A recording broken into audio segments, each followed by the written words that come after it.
Welcome to Caldwell County Today. I'm Paige Counts, Public Information Officer for Caldwell County.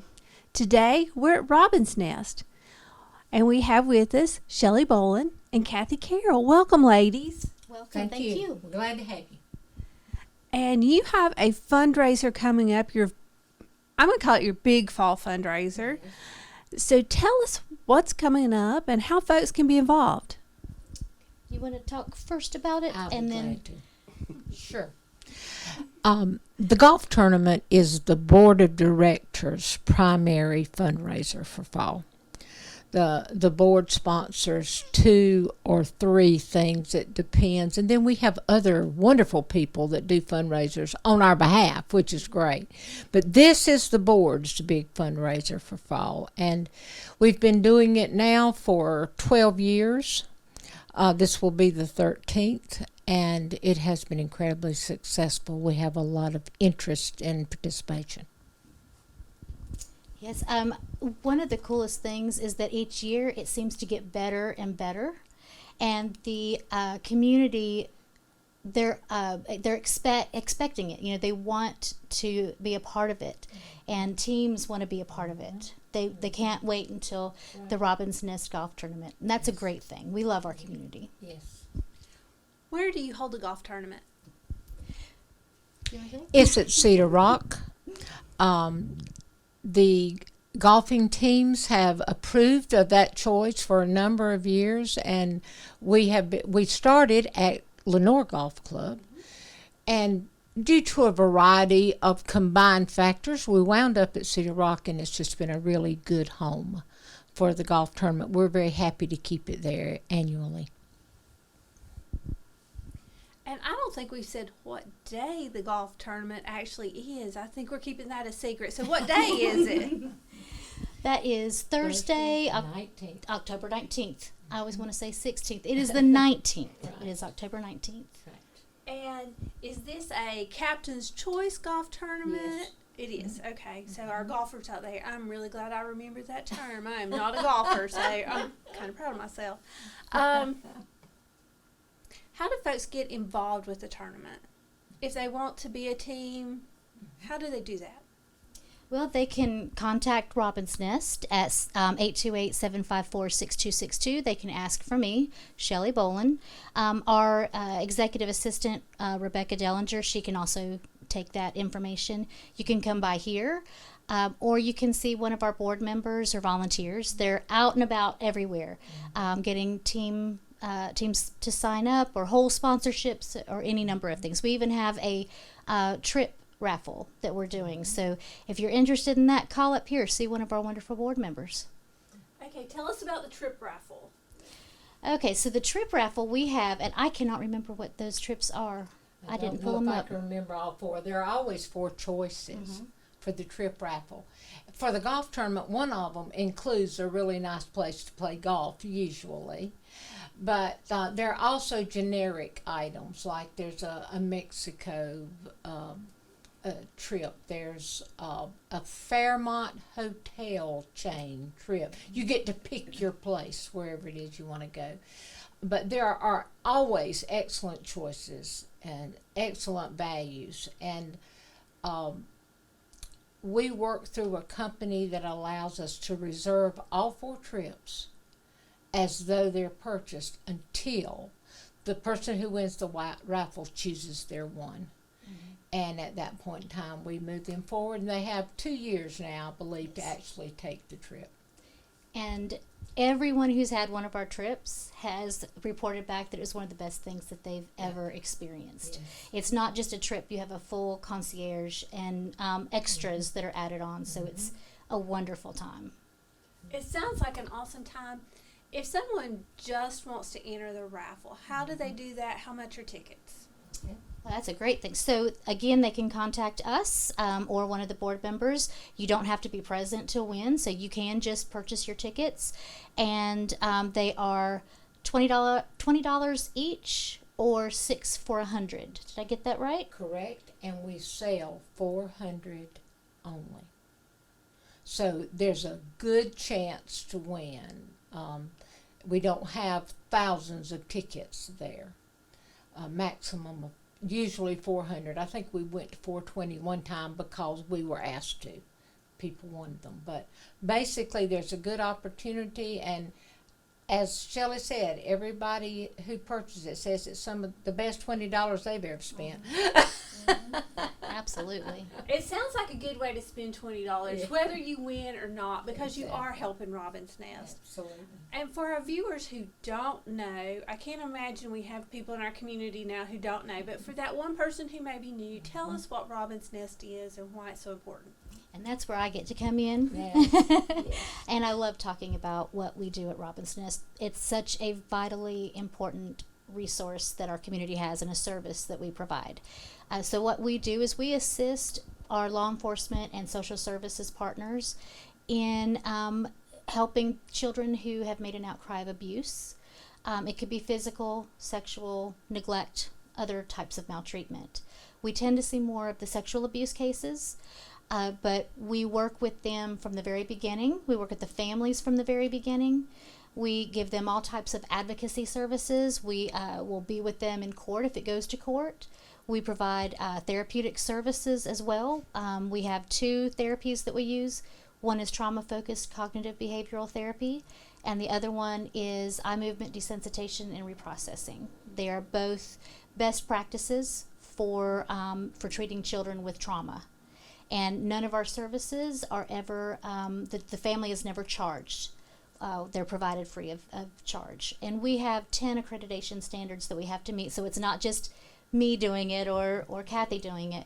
We have national accreditation standards that we have to follow to make sure that we are providing the very best services that we can for these children. And one thing I noticed, we ring a doorbell to come in here. Your facilities are secure. Tell us why that step is necessary. Well, we need to make sure that all of our kids and their non-offending caretakers are safe. We don't want someone who is accused of child maltreatment to come up here and try to influence the child negatively or try to intimidate anyone. We want to make sure that everyone is safe while they're here. And the good thing is we have Lenore PD practically across the street. And so, we all feel very safe and secure. So we don't let anyone just walk in. You always have to ring the bell. And if you come here to give a donation or anything else, give us time to get to the door as well. People sometimes want to ring it 100 times because we're not coming. But we will not answer the door unless we know, or we won't let you in until we know who you are. We may ask for your name to ensure that you are a safe person to come into the building. We also have security cameras everywhere. Inside, anywhere that a child may be, has a camera. And outside, we're completely surrounded with cameras as well. We want to make sure that everybody feels safe here. Kathy, I believe you're a volunteer here. Yes. Why do you volunteer for Robin's Nest? Okay, I'm going to try not to cry. How's that? Okay. I am a retired teacher and principal, program director, so I come from a history of involvement with youth. When I was approached to join the planning team back in 2009, I believe it was, I was approached by a former student who's also been on this board for a long time. And I didn't know what a child advocacy center was. And so I sat and listened, and I knew then that this is what I'm supposed to do in retirement. This is where I should put my time.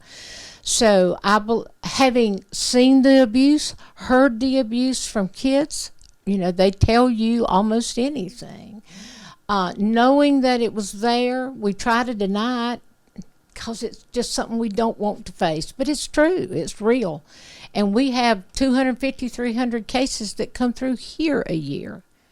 And that's just a capsule of all that's there. So I'm doing what I'm supposed to do now. Still working on behalf of young people to improve their quality of life.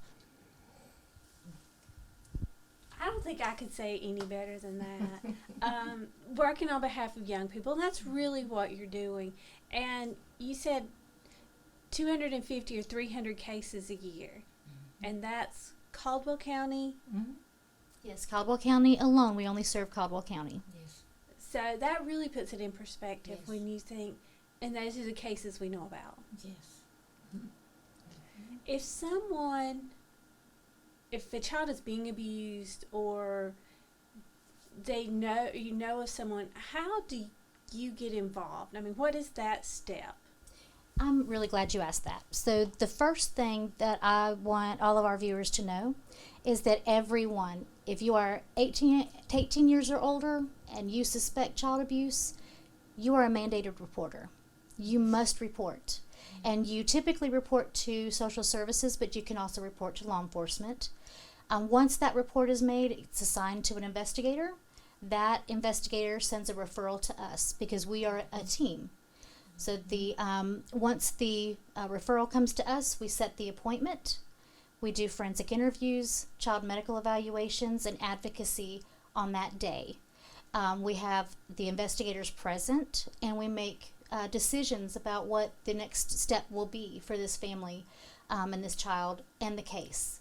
And then at that point, we start the process for the child to receive our therapy services.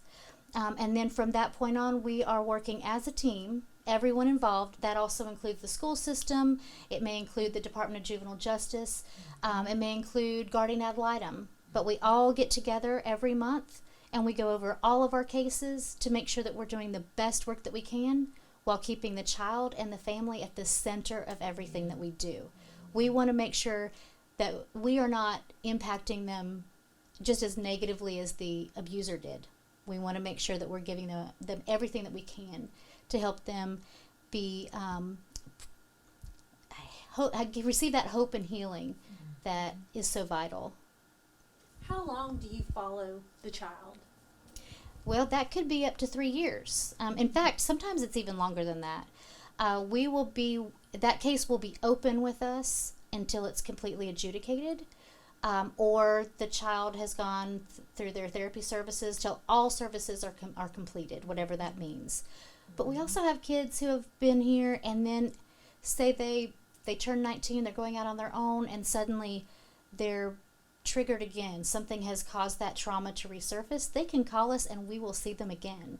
We'll get them into that therapy and kind of give them that push that they need to help them, feel empowered once again. So it depends really on the family, but for us the case is open until it's complete, all the services are completed.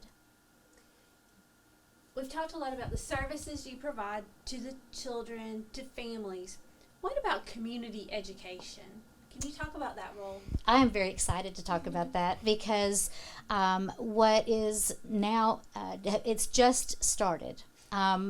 There was a horrific case that occurred in Davie County, and the Child Advocacy Center there was extremely impacted by it. And so 3 of us directors from 3 different Child Advocacy Centers got together, and we decided we needed to do more to get the word out that people are mandated reporters. Because if someone would have reported, the children in that case would have had services a lot faster. They wouldn't have received the abuse that they had for several months after people knew what was going on. And so we now have a training for anyone in the state of North Carolina that talks about mandated reporting. What is abuse? What do you do? It's called W5, who, what, when, where, and why. And we cover everything that you need to know about helping children and helping yourself, because this is a deep subject. And you need to know that you may have feelings hearing it. And what can you do to make yourself okay? Take care of yourself so that you can take care of others. And so you will be hearing a lot about this. We've just started. We had our first Train the Trainer, and we're about ready to train our board in this. We are working towards evidence-based best practice. So that'll take us about 5 years to get there. But we're on a roll and we're excited. What we would like to do is prevent us from even having a job. That probably won't happen in my lifetime, but we're going to work hard to make that happen. We want to keep kids from being abused. That would be the best outcome. How about explaining the school outreach piece? Oh, yes, absolutely. So we have, and this is important to note that we have a community awareness and outreach specialist. Her name is Melissa Dunn, and she comes to us after being in the school system for several years as a counselor. So we're very fortunate to have her. She goes back into the school system and she teaches age appropriate child safety. So it's important to note we don't talk about, gender identity, sex, anything like that. All that we talk about is how a child can be safe, how they can advocate for themselves. And so it's age appropriate in the elementary schools, and now we're going into the middle schools. The curriculum is called Monique Burr, so anyone can look that up and see what we're doing. And we will be having some parent-teacher meetings where we can show parents what we're going to be teaching in the schools so that they can be informed as well. And then after that, they can also have the W5 training. And so if we can give kids the tools that they need and we give adults the tools that they need, then we can create the safest place for kids to grow and thrive in North Carolina. And that's what I want people to think of Caldwell County as. And as I sit here, I'm trying to think general public and maybe someone like me where I'm not around children a lot. But I still need to know. Everyone needs to know that W5. Yes. Mm-hmm. So how do you encourage people? Well, we will be going to people's churches. We will be going to people's civic groups or anywhere that people gather. We will also have it on our Facebook page, on our website, and all of that, so people can ask us if they would like us to come and teach a group. And the biggest thing is word of mouth. That helps us a whole lot. If a person has gone through W5 and they feel it's valuable, tell your friends, tell your family, tell everyone you know. We all have a need to take care of the children in our community. It's not their responsibility, it's ours. And it does take a village to raise a child safely. We all need to take that responsibility on. And whether we have kids of our own or not, whether we are in a field where kids are, we still always have some connection with young people. We all do. It may be that you notice something strange about the neighbor down the street and the way that the kids are acting over in that house or something like that. It used to be that people would say, it's not my business. It is your business. We need to make it your business. And it's also important to note that as a mandated reporter, if you are found to have known and you didn't report, it's a misdemeanor. You can be charged. So that's important to note as well. We have kind of covered a little bit of Robin's Nest. There's so much here to know, so I would love to come back and talk with you more about that at a later time. But again, let's talk about the golf course, when it is, where it is, and how people can participate. It is Thursday, October the 19th, 12 o'clock, noon, lunch, and tee off at 1. We usually accommodate 20 to 25 teams, and those people are surfacing now, coming to us ready to play. We have numerous host sponsors. We have so much support in this community, and we are so very grateful for that. And we have really pretty host sponsor signs. I'd like to say that. They aren't always pretty, and ours are. So we are really proud of this event. Remember that if you are interested, get your teams in as soon as you can. And certainly we have teams that will call us and say, we didn't get the paperwork in, but we'll pay you when we get there. That's fine. It's okay. We want them to come play. We want them to join us at Cedar Rock on Thursday, October the 19th, and celebrate our love for kids, the beautiful weather, and just being out there and free and able to enjoy each other's company. So come join us. Thank you, ladies. Thank you for having us here in your beautiful facility and for sharing about Robin's Nest and the upcoming golf tournament. Hard words to say, but thank you. And thank you for watching Caldwell County Today.